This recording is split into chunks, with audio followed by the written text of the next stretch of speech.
Bullet ट्रेनचा प्रकल्प आता फास्ट ट्रॅकवर येणार असल्याचं कळतंय। राज्याच्या वाट्याला येणारा खर्चही सरकार लवकर देणार असल्याची माहिती समोर आलेली आहे। पालघर जिल्ह्यात राहिलेल्या जमीन अधिग्रहण जे आहे ते तातडीने पूर्ण होणार असल्याची देखील माहिती समोर येते।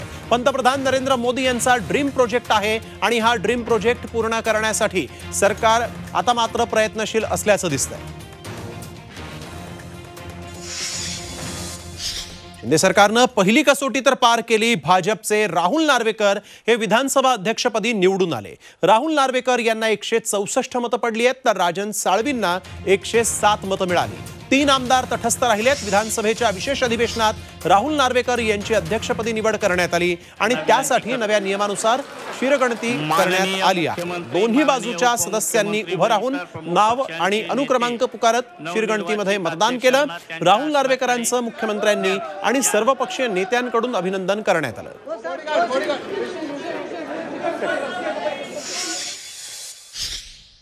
तर महाराष्ट्र विधानसभा अध्यक्षपदी भाजपचे राहुल नार्वेकर यांची निवड झाली। उल्लेखनीय बाब म्हणजे विधान परिषदेचे सभापती रामराजे नाईक निंबाळकर हे त्यांचे सासरे आहेत। त्यामुळे आता महाराष्ट्र विधिमंडळाच्या चाव्या सासरे आणि जावयाच्या हाती असणार आहेत।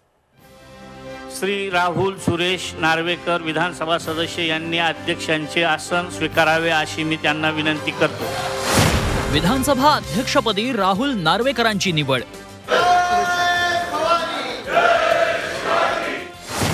महाराष्ट्र विधिमंडळात सासरे जावयाचं राज्य।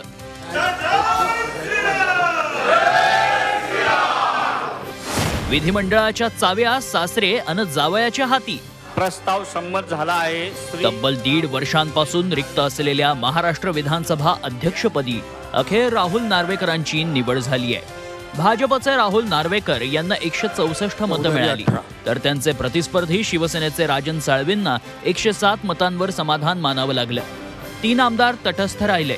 राहुल नार्वेकरांच्या निवडीची घोषणा होताच मुख्यमंत्री एकनाथ शिंदे, उपमुख्यमंत्री देवेंद्र फडणवीस यांच्यासह सर्व राजकीय पक्षांच्या प्रमुख नेत्यांनी त्यांना विधानसभा अध्यक्षांच्या आसनावर नेऊन बसवलं।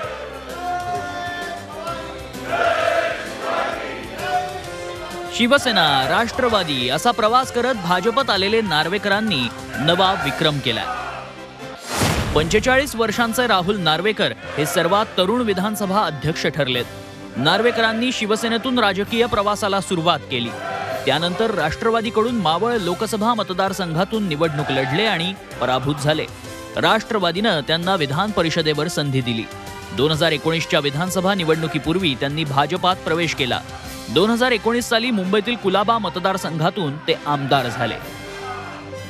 योगायोगाची बाब म्हणजे राहुल नार्वेकर हे राष्ट्रवादीचे ज्येष्ठ नेते रामराजे नाईक निंबाळकरांचे जावई आहेत। रामराजे निंबाळकर हे सध्या महाराष्ट्र विधान परिषदेचे सभापती आहेत तर आता त्यांचे जावई विधानसभा अध्यक्ष बनलेत। यामुळे आता महाराष्ट्र विधिमंडळात सासरे आणि जावयाचं राज्य असणार आहे आणि याच नात्यावरून विधानसभेत सत्ताधारी आणि विरोधकांकडून जोरदार टोलेबाजी रंगली।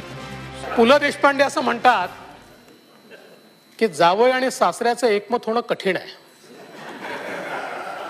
आणि त्या जावयाचा उल्लेख असा करतात की जावई म्हणजे सासऱ्याच्या पत्रिकेतला दशमग्रह आहे। खास करून आमचे जावई आहात आणि त्यामुळं आमच्याकडे बघतानाचा दृष्टिकोन आपला चांगला असेल याची मला खात्री आहे। नसेल तर संध्याकाळी घरी आमच्या मुलीला आम्ही कळवू आज यांनी काय काय केलं ते आणि मग आपल्याला संध्याकाळी आपला समाचार घेण्याची व्यवस्था आम्ही करू। महाराष्ट्रातील राजकारण सध्या वादाच्या भोवऱ्यात सापडलंय। राज्यात अलीकडेच झालेलं सत्तांतर आणि शिवसेनेत पडलेली फूट लक्षात घेता विधानसभा अध्यक्षांची भूमिका महत्त्वाची आणि निर्णायक असणार आहे। खरा शिवसेना विधिमंडळ पक्ष कोणता यावरून सुरू झालेला वाद कोर्टात पोहोचण्याची शक्यता आहे। त्यामुळे नार्वेकरांवरची ही नवी जबाबदारी त्यांच्यासाठी मोठं आव्हानच असणार आहे। ब्युरो रिपोर्ट, झी24 तास।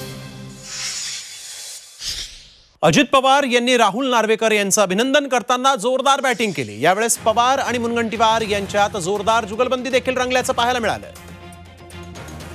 जे तुम्हाला कुणालाही जमलं नाही, मुनगंटीवार साहेब, शेलार साहेब, महाजन साहेब, ते आमच्या राहुल नार्वेकर साहेबांनी 3 वर्षामध्ये करून दाखवलं। हा प्रश्न निश्चितपणे एक कौतुकाचा आहे।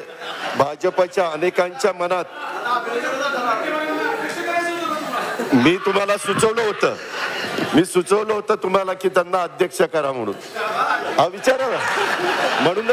म्हणूनच त्यांनी आठवण करून दिली. म्हटलं काय बडबड करायची, तिथं बसून करावी.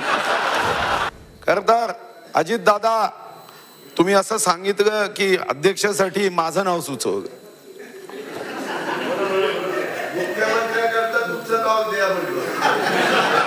तुम्ही अध्यक्ष पदासाठी माझं नाव सुचव हे तुम्ही मग सांगितलं. मी आपलं आभारी आहे.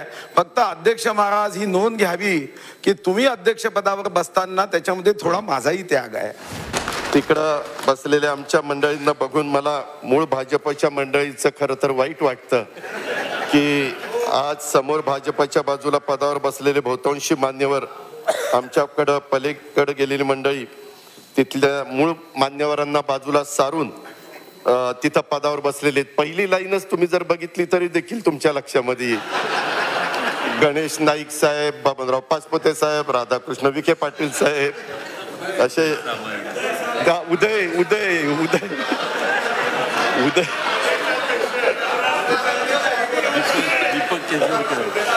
आणि उपमुख्यमंत्री तुमच्या मागचा तर दीपक केसरकर काय चांगला प्रवक्ता आता झालाय. म्हणजे त्यावेळेस आम्ही शिकवलेलं कुठं वाया गेलं नाही.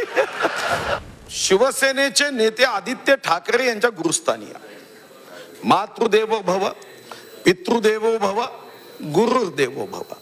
आणि म्हणून या सभागृहामध्ये माझा विश्वास आहे की तुम्ही त्यांना शिकवलं असल्याने निश्चितपणे एक गोष्ट घडणार आहे की या सभागृहाचं कामकाज उत्तम पद्धतीने होण्यासाठी शिष्य म्हणून ही गुरुदक्षिणा आदित्य ठाकरेजी निश्चित देईल. कदाचित यापुढे जाऊन अजून काही सदस्य वाचले तेही गुरुदक्षिणेमध्ये देऊ शकतील. तर विधिमंडळाच्या अधिवेशनात राज्यपालांचे आभार असं देखील म्हटलं गेलेलं आहे. आणि विधानसभा अध्यक्षपदाच्या या निवडणुकीवरून जोरदार टोलेबाजी देखील झाली. जयंत पाटील यांनी राज्यपालांना यावेळेस टोमणे लगावलेले आहेत, तर देवेंद्र फडणवीसांनी नाना पटोलेंना मिश्किल टोला हाणलाय. आमच्या सरकारकडून त्यांना वारंवार विनंती केलेली होती. आमच्यातले बरेच जण त्या ठिकाणी तत्कालीन मुख्यमंत्री देखील जाऊन माननीय राज्यपाल महोदयांना भेटून वारंवार आम्ही त्यांना विनंती केली. त्यांनी आमची विनंती कधी मान्य केली नाही. ते कशाची वाट बघत होते हे आज आमच्या लक्षात आलं. हे त्यांनी आधीच सांगितलं असतं तर कदाचित एकनाथरावनी हे यापूर्वीच केलं असतं. आणि त्यामुळं राज्यपाल महोदयांनी ही मागणी मान्य केली, याबद्दल त्यांचे आभार मानावेत. महाराष्ट्राला आणि देशाला राज्यपाल कसा आदर्श घालू शकतो हा एक आदर्श राज्यपाल महोदयांनी घातलेला आहे. आणि आता एक तरी राज्यपाल महोदयांना आपल्या मार्फत विनंती आहे की आम्ही पाठवलेली जी 12 नावं विधान परिषदेची आहेत ती देखील तात्काळ आम्ही पाठवल्याप्रमाणे मान्य करावी.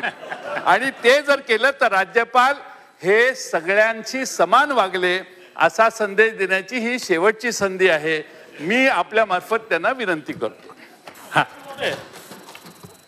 त्यांनी राज्यपालांचे आभार मानले आहेत. मी नानाभाऊ पटोलेंचे आभार मानतो की त्यांच्यामुळे आम्हाला हा दिवस पाहायला मिळाला. माझे मित्रच आहेत आणि मित्रचं कर्तव्य काय असतं त्याच्याकरता ते जागले म्हणून त्यांचे आभार मानतो.